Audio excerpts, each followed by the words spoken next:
Good afternoon, students. My name is K. Sushma. I am working as a lecturer in economics at SV Government Arts and Science College, Palem, Nagar Karnool district. ఈరోజు మనం fourth semester వారికి BA fourth semester వారికి Indian economy పేపర్లో భాగంగా నీతి ఆయోగ్ గురించి తెలుసుకుందాం. 62 ఏళ్ల పాటు దేశానికి సేవలందించిన ప్రణాళికా సంఘానికి స్వస్తి చెప్పి దాని స్థానంలో తీసుకువచ్చిందే భారత పరివర్తన జాతీయ సంస్థ. దీన్నే నీతి ఆయోగ్ అంటున్నాం. National institute for transforming India.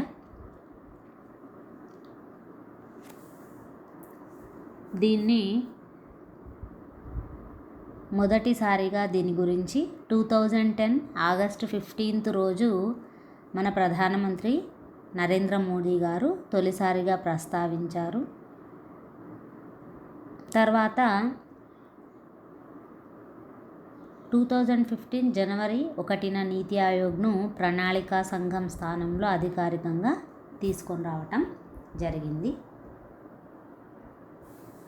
అయితే నీతి ఆయోగ్ కన్నా పూర్వం మనకి ప్రణాళికా సంఘాన్ని ఏర్పాటు చేశారు.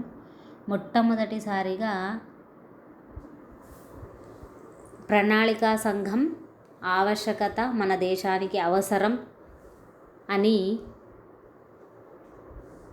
సూచించిన వ్యక్తి తిలక్ గారు.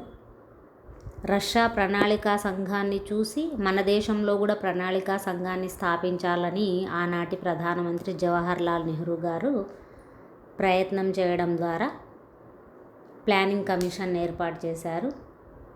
సో ప్రణాళికా సంఘం మన దేశంలో 1950 మార్చి 15న ఏర్పాటు చేయడం జరిగింది.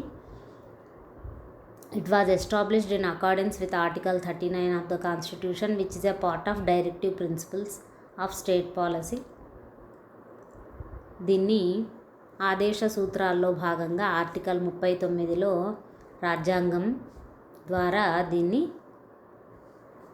సూచించడం జరిగింది. అప్పటి నుంచి 2017 వరకు 12 ప్రణాళికలు కంప్లీట్ 12వ ప్రణాళిక కంప్లీట్ అవ్వకముందే 2015లో ప్రణాళికా సంఘం స్థానంలో నీతి ఆయోగ్ను స్థాపించటం జరిగింది. అంటే ప్రణాళికా సంఘం ఏర్పాటైనప్పటి నుండి 11 ప్రణాళికలు విజయవంతంగా కొనసాగించటం జరిగింది. వీటినే మనం పంచవర్ష ప్రణాళికలు అంటున్నాం. 5 సంవత్సరాలకు ఒకసారి ప్రణాళికలను రూపొందించడం వలన పంచవర్ష ప్రణాళికలుగా పిలువబడుతున్నాయి. It formulated India's 5 years plans, 5-year plans అని. ఎందుకు ప్రణాళికా సంఘం స్థానంలో నీతి ఆయోగ్ని ఏర్పాటు చేయాలనుకున్నారు అంటే, in 1991 India adopted LPG policy. 1991లో పివి నరసింహారావు ప్రధానమంత్రిగా ఉన్నప్పుడు, డాక్టర్ మన్మోహన్ సింగ్ ఆర్థిక మంత్రిగా ఉన్నప్పుడు మన దేశంలో నూతన ఆర్థిక విధానాన్ని 1991లో ప్రవేశపెట్టడం జరిగింది. మనం పివి నరసింహారావును ఆర్థిక సంస్కరణల పితగా కూడా పిలుస్తాం. అంటే దేశంలో మొట్టమొదటిసారిగా LPG పాలసీ, దీన్నే లిబరలైజేషన్, ప్రైవేటైజేషన్, గ్లోబలైజేషన్ అంటాము. లిబరలైజేషన్ అంటే సరళీకరణ, ప్రైవేటైజేషన్ అంటే ప్రైవేటీకరణ, గ్లోబలైజేషన్ అంటే ప్రపంచీకరణ. అంటే ప్రపంచ మార్కెట్లో భారత్ కంటూ ఒక గుర్తింపును తేవాలన్న ఉద్దేశంతో సరళీకరణ, లిబరలైజేషన్ అంటే వ్యాపారంలో ఎలాంటి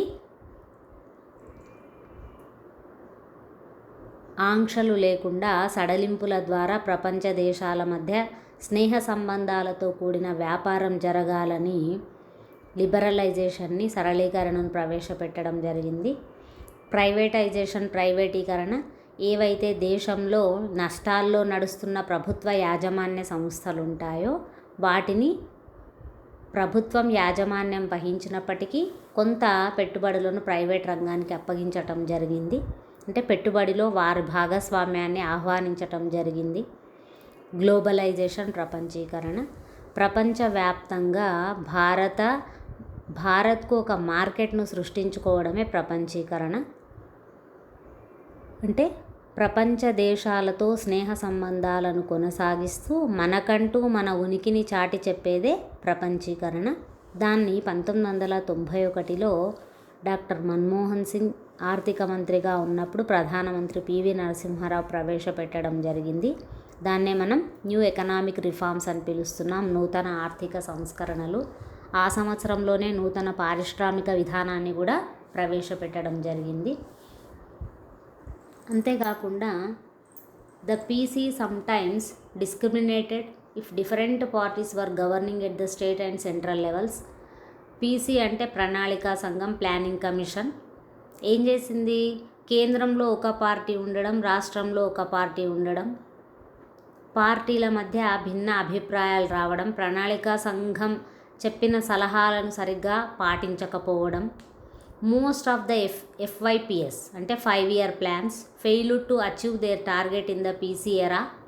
అంటే అవి ప్రణాళికా సంఘం పెట్టిన మార్గదర్శకాలను కానీ లేదా విధులను కానీ వాటి టార్గెట్స్ని కానీ సరిగ్గా రీచ్ కాలేకపోయినాయి కొన్ని స్టేట్స్. అంటే 5-year ప్లాన్స్ అవి అనుకున్న లక్ష్యాలను చేరుకోలేకపోయినాయి. The idea one size fits for all was not effective due to which many policies failed to show tangible results. ఒక్కటి అందరినీ సరిగ్గా ఈక్వల్గా ట్రీట్ చేయలేకపోవడం, అంటే ఆ నినాదం అందరికీ సరిగ్గా పనిచేయకపోవడం. చాలా పాలసీస్ ప్రవేశపెట్టినప్పటికీ, చాలా పథకాలను ప్రవేశపెట్టినప్పటికీ కూడా అవి రాష్ట్రాలకి సంతృప్తికరంగా లేవు. నిరుద్యోగం కానీ పేదరికం కానీ కొద్దిగా కూడా నిర్మూలన జరగలేదని చెప్పవచ్చు. అంటే ప్రణాళికా సంఘం తన విధులలో కొంత విఫలం అవ్వడం వల్ల ఈ నీతి ఆయోగ్ అనే సంస్థను ప్రవేశపెట్టడం జరిగింది. Introduction to NITI Aayog. NITI Aayog is formed by executive action by the union cabinet of January 1st, 2015. నీతి అంటే విధానం, ఆయోగ్ అంటే కమిటీ అని అర్థం. 2010 ఆగస్టు 15న దీని గురించి మొట్టమొదటిసారిగా ప్రధానమంత్రి నరేంద్ర మోడీ తొలిసారి ప్రస్తావించటం జరిగింది. 2015 జనవరి 1న నీతి ఆయోగ్ను ప్రణాళికా సంఘం స్థానంలో అధికారికంగా తీసుకొని వచ్చారు. ఫిబ్రవరి 8న 2015 ఫిబ్రవరి 8న ప్రధాని మోదీ అధ్యక్షతన సబ్కా సాత్ సబ్కా వికాస్ అనే స్ఫూర్తితో నీతి ఆయోగ్ తొలి సమావేశం జరిగింది. ప్రణాళికా సంఘంలో దేశంలోని రాష్ట్రాలు, కేంద్రపాలిత ప్రాంతాలు ఉండేవి కావు. కానీ నీతి ఆయోగ్లో అధ్యక్షుడిగా ప్రధానినే వ్యవహరిస్తాడు. It is a government of India think tank policy. దీన్ని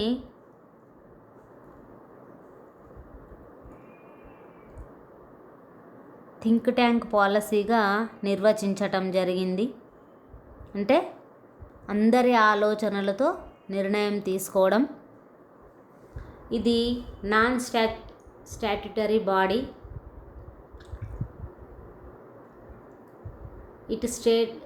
The stated aim for Niti Ayog's creation to foster involvement and participation in the economic policy making process by the state government of India. అన్ని రాష్ట్రాలకి ఆర్థిక భాగస్వామ్యం ఉంటుంది. One of the important mandate of Niti Aayog is to bring cooperative competitive federalism and to improve centre state relation. Federal వ్యవస్థ అంటే ఏంటి? కేంద్రానికి ఎక్కువ అధికారాలు ఉండడం, రాష్ట్రాలకి తక్కువ అధికారాలు ఉండడం. అయినప్పటికీ నీతి ఆయోగ్ ఇంపార్టెంట్ తీర్మానం ఏంటంటే కేంద్ర రాష్ట్రాల మధ్య స్నేహపూర్వమైన పోటీ సహకారం ఉండడం. అంటే కేంద్ర రాష్ట్రాల మధ్య సంబంధాలను ఇంకా మెరుగుపరచడం నీతి ఆయోగ్లో ప్రధాన అంశం. అంటే శక్తివంతమైన రాష్ట్రాలతోనే శక్తివంతమైన దేశం అనే నినాదంతో నీతి ఆయోగ్ పనిచేస్తుంది. ఇందులో భాగంగా కేంద్ర రాష్ట్ర ప్రభుత్వాలకు కావాల్సిన వ్యూహాత్మక సాంకేతిక సలహాలను ఈ నీతి ఆయోగ్ అనేది అందిస్తుంది.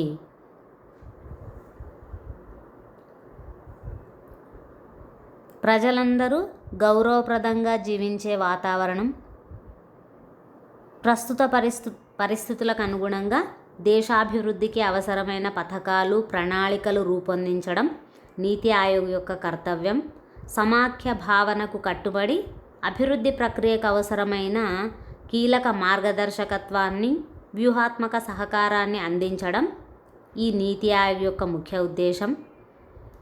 ప్రజలంతా గౌరవప్రదంగా జీవించే వాతావరణం కల్పించడం, సమ్మిళిత భావన, యువతకు సమాన అవకాశాలు, ప్రభుత్వ కార్యకలాపాల్లో పారదర్శకత, సుస్థిర అభివృద్ధి ప్రాతిపదికగా రాష్ట్రాల యొక్క క్రియాశీలకమైన భాగస్వామ్యంతో దేశ ఆర్థిక విధి విధానాల రూపకల్పననే ఈ నీతి ఆయోగ్ అని చెప్పవచ్చు. అంటే శక్తివంతమైన రాష్ట్రాలతోనే శక్తివంతమైన దేశం అనేది ఉంటుంది అనేది ప్రధానమంత్రి భావన. అందుకనే ఇంతకు ముందున్న ప్రణాళికా సంఘంలో రాష్ట్రాలకు అంతగా ప్రాతినిధ్యం ఉండేది కాదు. ఇప్పుడు అన్ని రాష్ట్రాలకి సమాన ప్రాతినిధ్యాన్ని కల్పించడం ఈ నీతి ఆయోగ్ యొక్క ముఖ్య ఉద్దేశం అని చెప్పవచ్చు. ఇప్పుడు రెండింటికి మధ్య తేడాలేంటి? నీతి ఆయోగ్కి, ప్లానింగ్ కమిషన్కి. ఇందులో చైర్పర్సన్ ప్రధానమంత్రి ఉంటారు, అధ్యక్షుడు. నీతి ఆయోగ్లో అధ్యక్షుడు ప్రధానమంత్రి ఉంటాడు. నెక్స్ట్ ప్రణాళికా సంఘంలో కూడా అధ్యక్షుడు ప్రధానమంత్రి ఉంటాడు. ఉపాధ్యక్షుడు, నీతి ఆయోగ్ యొక్క ఉపాధ్యక్షుడు ప్రధానమంత్రి ద్వారా నియమించబడతాడు. ప్రణాళికా సంఘంలోనేమో ఉపాధ్యక్షుడు క్యాబినెట్ ర్యాంక్ అంటే మంత్రిత్వ శాఖ హోదా ఉన్న వ్యక్తి ఉపాధ్యక్షుడుగా ఉంటాడు. ఇందులో గవర్నింగ్ కౌన్సిల్స్ ఎవరుంటారు? పాలక మండలి సభ్యులు అంటే అన్ని రాష్ట్రాల ముఖ్యమంత్రులు, గవర్నర్లు, కేంద్ర పాలిత ప్రాంతాల లెఫ్టినెంట్ గవర్నర్లు కూడా నీతి ఆయోగ్లో ప్రభుత్వ సలహాదారులుగా ప్రత్యేక పాలక మండలి సభ్యులుగా ఉంటారు. ఇందులో ప్రణాళికా సంఘంలో నేషనల్ డెవలప్మెంట్ కౌన్సిల్ ఉంటుంది, జాతీయ అభివృద్ధి సంస్థ, జాతీయ అభివృద్ధి మండలి ఉంటుంది. నెక్స్ట్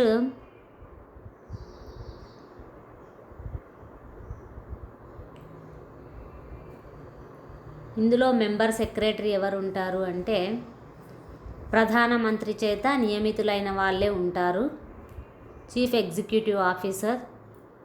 ఇందులో ప్రణాళికా సంఘంలో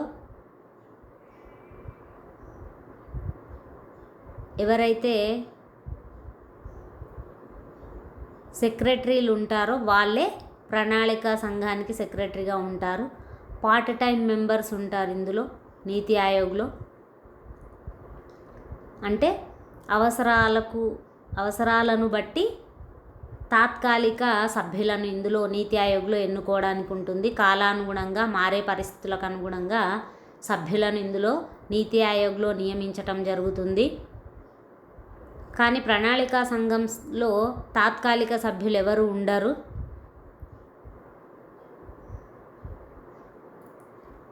నెక్స్ట్ శాశ్వత సభ్యులు నీతి ఆయోగ్లో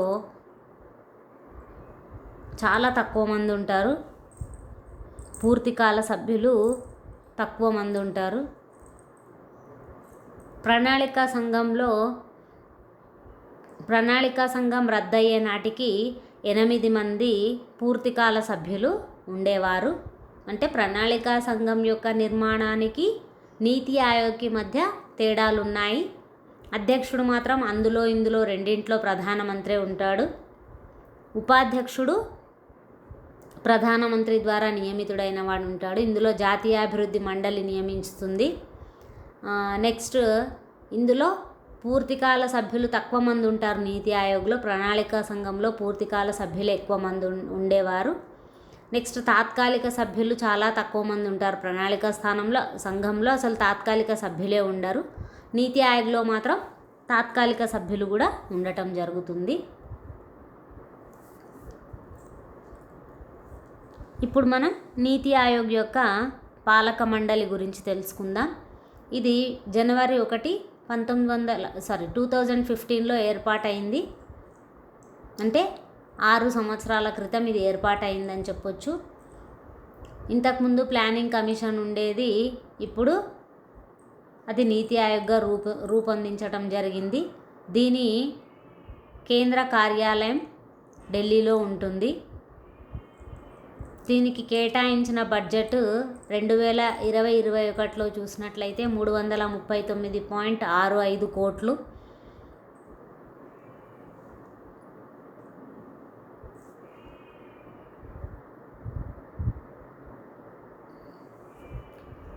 ఇందులో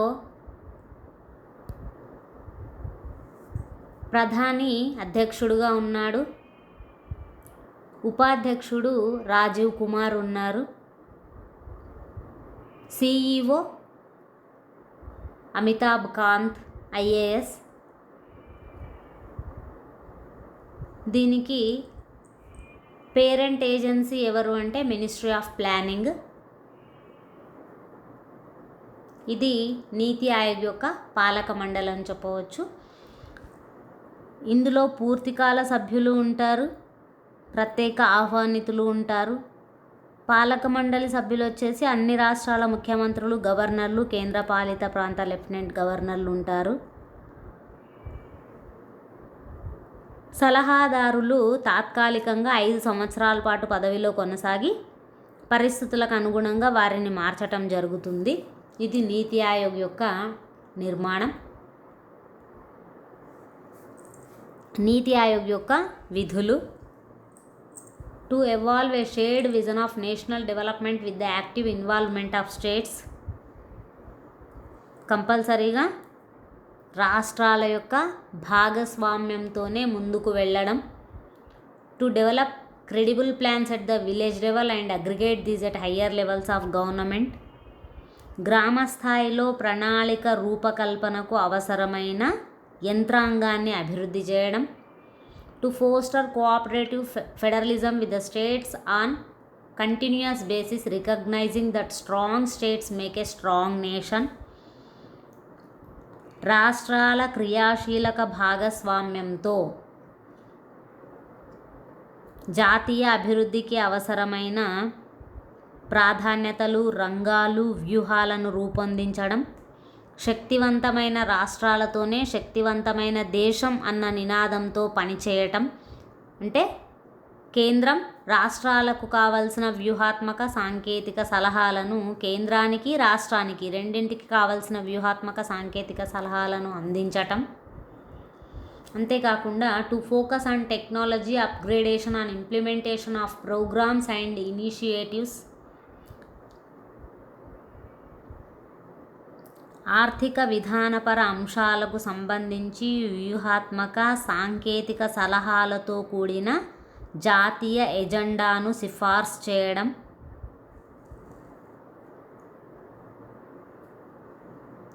to encourage partnerships between national and international like minded think tanks.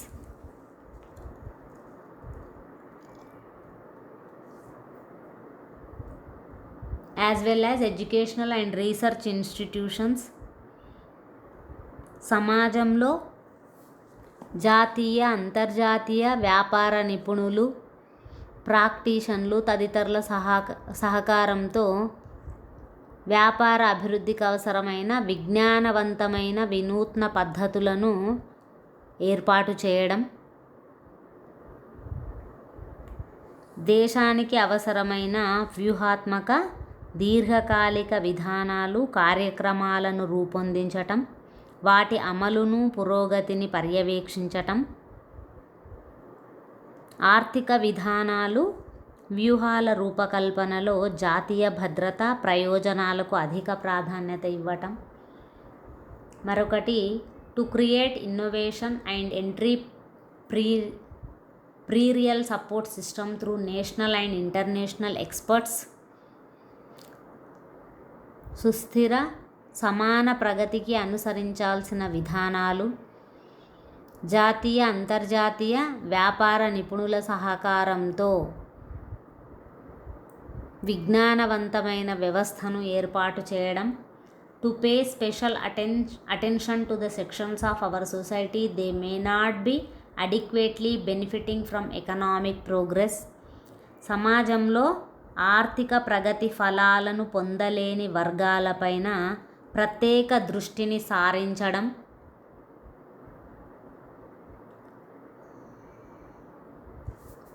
Functions of Niti Aayog అని పక్కన కొన్ని మళ్ళీ ఫంక్షన్స్ చూపించడం జరిగింది.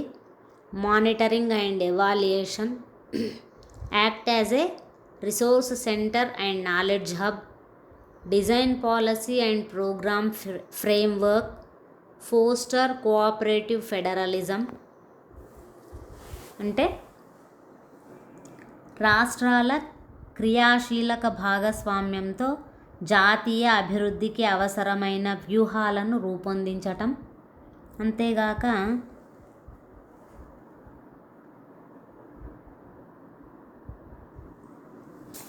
ప్రభుత్వ కార్యక్రమాలు పథకాల అమలు కోసం సాంకేతిక పరిజ్ఞానాన్ని అభివృద్ధి చేయడం, సామర్థ్యాలను పెంచడంపై దృష్టి సారించడం.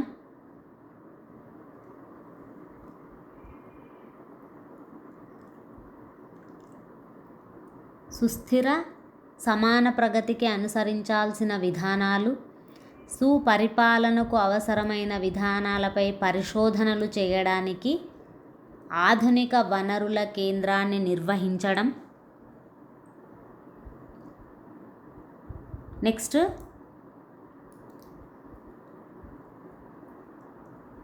దేశానికి అవసరమైన వ్యూహాత్మక విధానాలను కార్యక్రమాలను రూపొందించడం, వాటి అమలును వాటి ప్రయోజనాలను పర్యవేక్షించడం.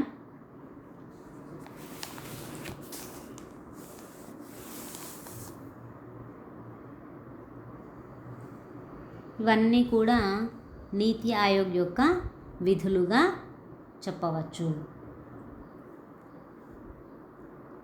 అభివృద్ధి పథకాలను అమలును వేగవంతం చేసే క్రమంలో ప్రభుత్వ శాఖలు విభాగాల మధ్య తలెత్తే సమస్యల పరిష్కారానికి కూడా నీతి ఆయోగ్ ఒక వేదికగా ఉపయోగపడుతుంది. అంతేకాకుండా ప్రభుత్వ కార్యక్రమాలను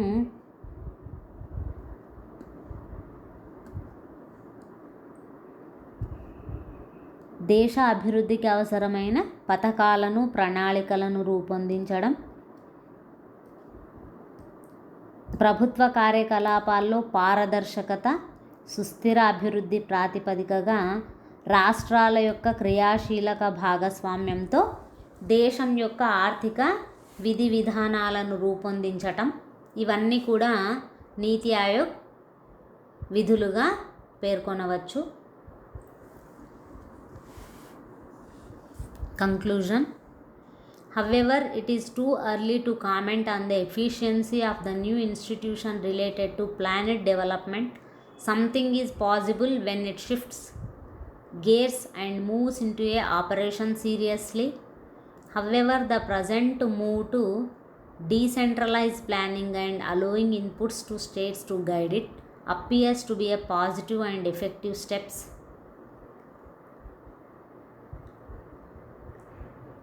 ఏది ఏమైనప్పటికీ ప్రణాళికా సంఘం స్థానంలో నీతి ఆయోగ్ను స్థాపించటం జరిగింది. ఇది స్థాపించినప్పటి నుండి కూడా క్రియాశీలక పాత్రను పోషిస్తుందని చెప్పవచ్చు. ఎందుకని అంటే రాష్ట్రాల భాగస్వామ్యాన్ని ఏ రాష్ట్రమైతే ఆర్థికంగా వెనుకబడి ఉందో ఆ రాష్ట్రాన్ని అభివృద్ధి చేయడం కోసం ప్రణాళికలను రూపొందించడం, బడ్జెట్ను కేటాయించడం, ఆర్థిక వ్యవస్థలో ఏ రంగాలైతే వెనుకబడి ఉన్నాయో ఆ రంగాలను ఆదుకోవటం, అంతేగాక ప్రాధాన్యత క్రమాన్ని బట్టి వాటికి బడ్జెట్లను కేటాయించడం. నెక్స్ట్, కేంద్ర రాష్ట్రాల మధ్య మనది సమాఖ్య వ్యవస్థ. సమాఖ్య వ్యవస్థలో కేంద్రానికి ఎక్కువ అధికారాలు ఉంటాయి, రాష్ట్రాలకి కేంద్రం చెప్పినట్టు రాష్ట్రాలు వినాల్సి ఉంటుంది. అలా కాకుండా కేంద్ర రాష్ట్రాల మధ్య స్నేహపూర్వక సంబంధాలను ఏర్పాటు చేయడం, రాష్ట్రాల భాగస్వామ్యంతోనే నిర్ణయాలు తీసుకోవటం, ముఖ్యమంత్రులతో సమావేశాన్ని నిర్వహించటం, ఆ సమావేశంలో ప్రతి రాష్ట్రం యొక్క సమస్యలను తెలుసుకోవటం, వాటికి కావలసిన బడ్జెట్లను కేటాయించటం, ఇలాంటివన్నీ కూడా ప్రారంభమైనప్పటి నుంచి ప్రణాళికల వికేంద్రీకరణకు తోడ్పడుతూ రాష్ట్రాల నుంచి ఇన్పుట్స్ తీసుకుంటూ వాటిని సరైన మార్గదర్శకత్వాన్ని ఇస్తూ వాటితో పాజిటివ్ మరియు ఎఫెక్టివ్గా పనిచేయడం నీతి ఆయోగ్ స్థాపించినప్పటి నుంచి చూస్తూనే ఉన్నాం. అంటే 5 years ప్లాన్స్లో కేవలం 5 సంవత్సరాల కాలపరిమితితో అవే లక్ష్యాలను పెట్టుకొని అవే సాధించాలని తీర్మానం చేసేవారు. నీతి ఆయోగ్లో అలా కాదు. కంపల్సరీగా ప్రతి రాష్ట్రం యొక్క క్రియాశీలక భాగస్వామ్యాన్ని నీతి ఆయోగ్ అనుసరిస్తుంది. But Niti Aayog will always remain a hot bed political topic with ambitious opinions. కేంద్రంలో ఏ పార్టీ ఉన్నప్పటికీ, రాష్ట్రాల్లో రకరకాల పార్టీలు ఉన్నప్పటికీ, పార్టీలతో సంబంధం లేకుండా దేశ సుస్థిర అభివృద్ధే లక్ష్యంగా ఆర్థిక, రాజకీయ బలమైన విధానాలతో ఇది పనిచేస్తుందని చెప్పవచ్చు. ఇది ప్రణాళికా సంఘం స్థానంలో ఏర్పాటైన నీతి Aayog. Thank you from department of economics.